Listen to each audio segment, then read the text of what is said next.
I'm Doug, and welcome to the first episode of Amps, Racks, and Rigs. This time around, we're taking a deep dive with the Mesa Boogie Badlander 25. It's one of my favorite amplifiers. It's kind of like a vintage rectifier in Princeton combined with a bunch of modern features. It's great for clean tones,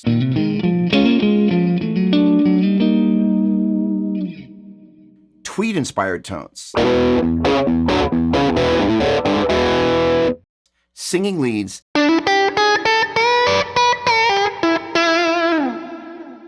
and much more. All right, this video has been broken down into chapters, and if you're watching it on YouTube, those are linked down below so you can watch or rewatch whatever content you're most interested in. In a moment, we're going to talk about 5 things I think you're going to want to know about the Badlander 25. Then in the rigs and routing section, we're going to cloak it in a bunch of different gear across a range of styles. And even if you don't fall in love with the amp, chances are something we're going to do with these different setups may be a help for you and the gear that you currently own. Then in the wrap, we're going to put a bow on all of this. All right, if you have any questions about any of this, leave them down below, or you can ask it on my weekly live stream, Doppler's Gear Garage, which airs every Saturday at 9 a.m. on my YouTube channel, as well as on my Facebook. All right, with that said, if you haven't already subscribed to my YouTube channel, I want to invite you to do so. Don't forget to ring the bell so I can let you know when more videos like this are going to go online. With that said, let's get to it. So the Badlander 25 features 2 identical twin channels, each of which has a clean, crunch, and crush mode. And on the back of the amp, each channel has the ability to select one of the 8 internal IRs available through the built-in CabClone IR. Number 2 on the list, like CabClone IR, the Mulit-Watt Switch is a great addition to the vintage tones this amp operates. And the sort of thing I wish I could have on a Princeton. All right, in the upper position, both EL84s are running in pentode. In the lower position, they're running in triode. So the upper position is 25 watts, the lower position is 10 watts. But it's not so much a reduction in volume you get, it's a reduction in headroom. And the ability to manipulate the way the power amp section is working is money. It's especially good if you got a guitar that's a little bit bright, like a Strat or a Tele, maybe a little bit strident, just flip that switch in the lower position. I call it the vintage switch, and it is awesome. Number 3 on the list, the amp comes with a Footswitch for changing channels, and of course the cable to connect to the amp. What I've got is a little demo here that's going to toggle between the 2 channels set identically. The first channel, channel 1, the green channel, and channel 2, the red channel. And what I'm going to do is set both channels identically, but channel 1 is going to be on crunch mode, channel 2 is going to be on crush mode. And I've got a loop going on here so you can kind of hear the difference between the 2. So here's the deal. Neither of these is going to be perfect. They're a little bit of an approximation. When I do double tracking on these amps, generally I set it on crunch mode, and then I double track the guitar so it gets nice and big and fat because it's well double tracked. But in a live situation, I would be more inclined to use the crush mode for my rhythm guitars, hence why I want you to be able to hear this. And of course, this is some of the cool functionality that you can map to a controller like the PBC6X. All right, let's take a listen.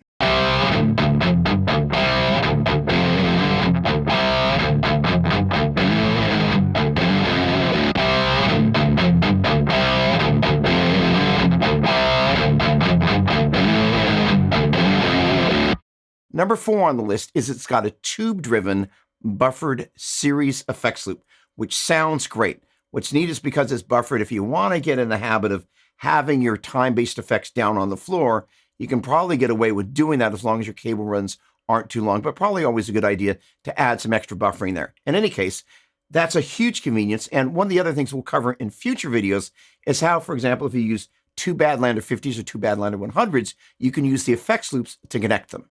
Number 5, last but in no way least, the Badlander 25 is part of the Badlander series. It's available as a 112 combo or the head that I've got in the back. The Badlander 50 is also available as a 112 combo or head. Both the Badlander 25 and the 50 come with a Celestian Creamback, and it's a great sounding speaker. That's actually what's loaded in that cabinet, and those 2 Badlander 50s back there. The Badlander 100 is only available as a head. The difference between the 50 and the 100 as compared to the 25 is they also have a bold and a variac switch. And the variac kind of makes it a little bit spongier. It's a really cool vibe, especially if you're into that Van Halen thing. All right, the other big difference, and arguably the biggest difference, is the size of the output transformer. And generally you could measure that in terms of how much aggression each of the amps has. Obviously, by the demo at the top of this video, the Badlander 25's got plenty of kick to it. However, if you're wanting more, the 50 is a great way to go. And if you need even more, the 100, well, or two of them will get the job done very nicely. All right, with that said, let's get on to the rigs and routing.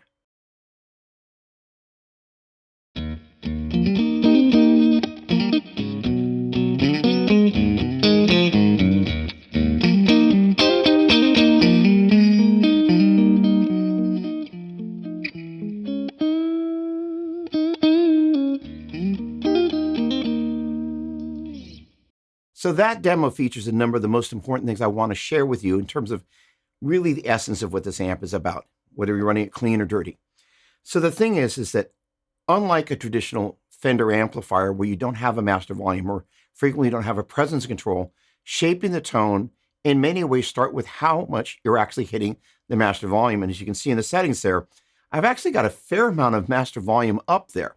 In terms of setting the rest of the controls, my suggestion would be to turn everything to about 9 o'clock and then gently hit the strings and then bring it up until the bass, mid-range, treble, and presence, which by the way sits on top, all sit in the right place. And it's really for a tone like that, when you dig in and then when you lighten up, you want it to kind of have that dynamic range where it compresses a little bit when you hit the strings hard, but it doesn't do the ice pick in the ear thing. And I really was very happy with the way that came together.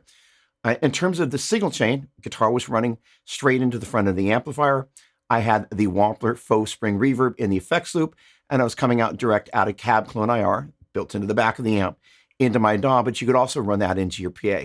Was very happy with that sound. And again, there were a lot of things about the essence of that amplifier in terms of the way I've learned to use it I think could be helpful to you.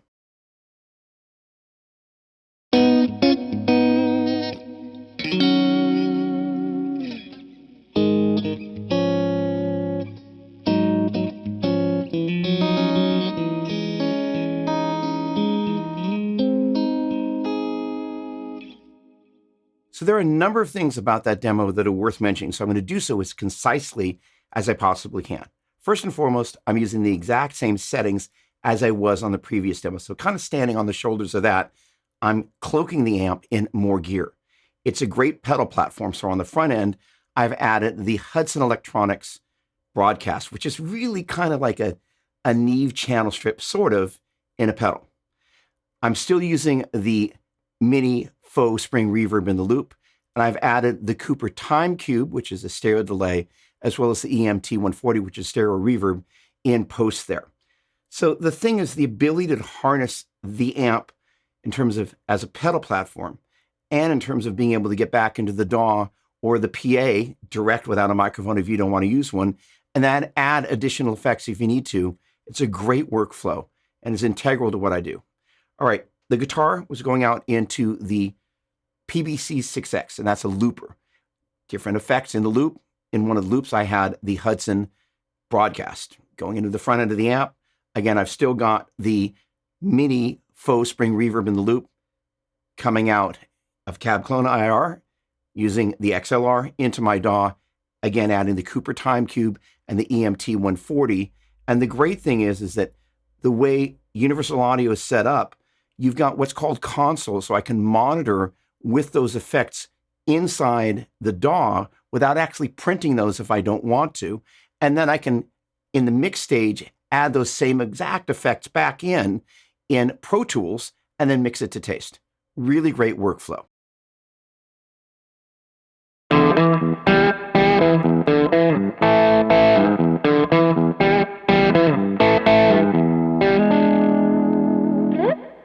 So the signal chain was identical there to what I did in the first clean demo. But in terms of the settings, I'm using the exact same control settings, but I've engaged crunch mode, and with the Mulit-Watt Switch, I've got it in the 10 watt position, which means the amp is now running in Triode. It means it's less efficient, there's less headroom, and it's got all sorts of vintage vibe that I absolutely love.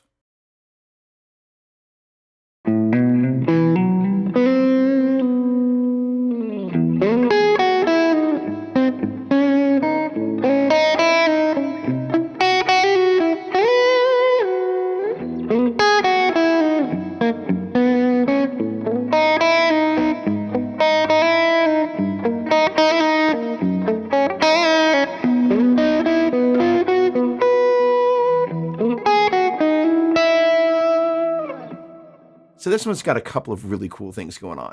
Let's start off with the settings. Change the controls. I'm in crunch mode. The amp is back in the 25 watt pentode setting. All right, now this is where it really starts to get interesting. For the most part, the signal chain is like the second clean demo with a Hudson Electronics broadcast, except I'm not using that. That is to say the guitar is going to the amp, coming out of CabClone IR. I'm running the Cooper Time Cube and the EMT 140 with a big exception. So let's take a look at the routing down below. Coming out of the amplifier, I'm utilizing the two 4-ohm outputs, and I'm running the two 8-ohm CabClone IRs, because two 8-ohm speakers, which is basically what those are, should be plugged into the two 4-ohm outputs on the amplifier when you're using two 8-ohm cabinets. In turn, I'm utilizing two different IRs from my dear friends at Signal Theory. Those are of a oversized rectifier cabinet, but they're shot with slightly different microphones. So which means as we come out of that amplifier, which is a mono sound source, we're going into two different IRs that are different. So some people would call that dual mono, but per the white and red ink down below, I consider them to be stereo because they actually sound different. If I ran them to the same cabinet and use the same mics, dual mono. However, in this instance, I'm specifically using them like I did in the heavy thing at the very top of the video to create what I call one-pass double tracking for heavy stuff, or in this particular case, to manipulate the stereo field.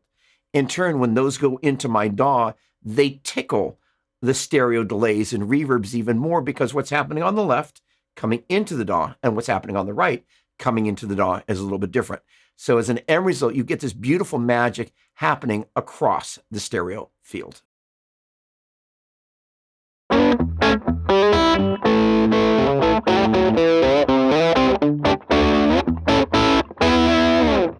And now for something completely different, we're actually using cabinets.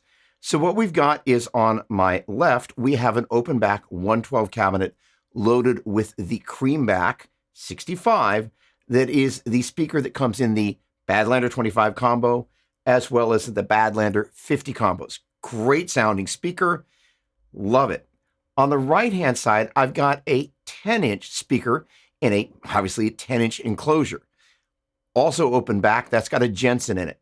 So the thing about this particular setup, once again, I'm coming out of the two 4-ohm outputs on the back of the Badlander 25, going into these two different cabinets.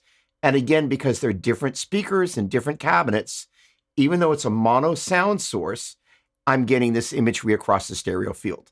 Now, the cool thing about this is I kind of wanted to go for something kind of vintagey, because if you again think about these smaller Fender amplifiers like a Princeton, they're small. They have a 10-inch speaker. So the idea is getting that vintage vibe. I really wanted to do that. But again, because it is different on the left and right-hand side, you get a chance to tickle the stereo field. Moving on.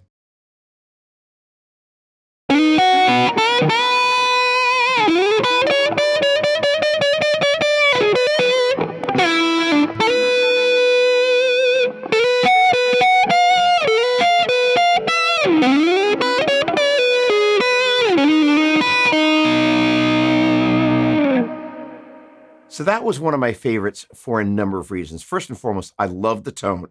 I love the way the rig was interacting with the guitar. And it was a wet, dry, wet setup. All right, let's start off talking about the settings. I was on channel 1 on crush mode, highest gain mode. But of note, I don't have the gain all the way up. Not necessary on these amps. And honestly, just because you can doesn't mean you should. Of note is the fact that I've got the power amp section fairly high in terms of the master volume. And all of the amps in the Badlander series, that's part of the magic of these amps. They've got a great power amp section. It's tight, but at the same time, when you begin to turn it up, it's got this wonderful tube compression. Very special thing about these amps. All right, in terms of the routing, that was a wet, dry, wet setup. Basically, that means the delays and reverbs were stereo, pan to the left and pan to the right. And in the center, just the dry guitar signal. No effects. All right, in terms of the routing, guitar into the Badlander 25. CabClone IR direct into the DAW, which is synonymous to running it into the PA. Interesting thing that I did was I took the send from the effects loop and ran that into the axe effects without running a return back to the head. Very cool that it lets you do that. Some amps, you got to put a return to complete that circuit. In any case, that was going to the axe effects. That's where my stereo delays and reverbs, hard pan, come from. That output goes into the 2020 power amp. Now, why that is an important part of this signal chain is as follows. I'm just using the preamp section of the Badlander 25, but the 2020 is powered by, wait for it, EL84. It's the same power amp tubes as the Badlander. So basically, those power amps were, as I understand it, originally designed to be used with preamps. And guess what? I'm using the preamp out of the Badlander to go into that power amp. Great sound. All right, the output of those, I'm running to the CabClone IRs, where I've instantiated, guess you instantiate IRs, the IRs that I got from my dear friends at Signal Theory. Thank you, Brian. They sound great. Again, those are the oversized rectifier cabinets, slightly different mics on each side. Now, normally in a wet, dry, wet setup, I probably would be inclined to use the same speakers and or IRs on both sides. But since there's different stereo information happening already, maybe it's contributing towards the magic, and it certainly wasn't something that bothered me as I was playing through it. Now, one other really cool thing going on here is this groovy little device here. That is the fulcrum pedal from my dear friend Sonia at 901 Sounds. It is a dual axis expression pedal, and in the axe effects, I set it up such that, if you will, on the y-axis, the forward and backward, it was controlling the amount of delay. And then on the x-axis, you guessed it, the amount of reverb. What's really convenient about that is normally if you want to control them separately, you have to have two different expression pedals, and trying to operate two expression pedals at the same time, not so easy. Now, one of the cool things is because this is at kind of arm's reach there, I was able to kind of hit the strings and fine tune it with my hand at the same time and have that tactile control. Not that it doesn't work great on the floor, but literally just kind of being able to go, oh, it feels about there. Again, you know, we don't play guitar with our feet, we play it with our hands. That tactile connection with this was really cool. All right, I think that covers all the big bits of this, which means that gets us to the wrap. So that's a wrap, almost. Wanted to talk about a couple of things that were my big takeaways, the things I learned in the process of doing this. First and foremost, this is the most diverse range of rigs I've used with the Badlanders. In the Badlander series, those are my beloved amps. There are going to be other amps, racks, and rigs videos on these amps coming up, so stay tuned. And by the way, if you haven't subscribed to the channel, want to invite you to do so. Don't forget to ring that bell again so we can let you know you got it. All right, so here's the thing. The other big takeaway for me was in the wet, dry, wet rig. Normally, I would run my delays and my reverbs in parallel. But because I, in the act of setting up the rig originally as a stereo setup, I actually had them running in series. And again, the delay was running into the reverb. But by the time that delay got to the reverb, there was none of the direct signal. I was like, oh, that's really cool. And again, what it does is it creates this little pre-delay for the reverb that keeps it out of the way of the direct signal. Not what I would have done intentionally, but unintentionally, I was like, that's kind of cool. All right, in terms of using different IRs and whatnot, one of my biggest takeaways, and this is one of the great things about CabClone IR, is those units, other than the one that's in the back of the amp. The one that's in the back of the amp does not have a presence control, but the standalone units do. Different IRs have different levels of brightness and, if you will, darkness. And so being able to use the presence control on this set of videos in particular, like I've never used it before, was a really very useful feature for me. Those are an integral part of my workflow day in and day out. I just love them. And what's really neat is if you connect it via USB to your computer, it's super easy. It's almost like a thumb drive where you can just change out different IRs and load them into the different positions. They're fabulous pieces of technology. All right, I want to say thank you for watching this video. This has been a passion project for me. I love gear, I love guitar, and I love guitar gear. And being able to share that passion with you is a big deal to me. So thanks again for watching. Cheers.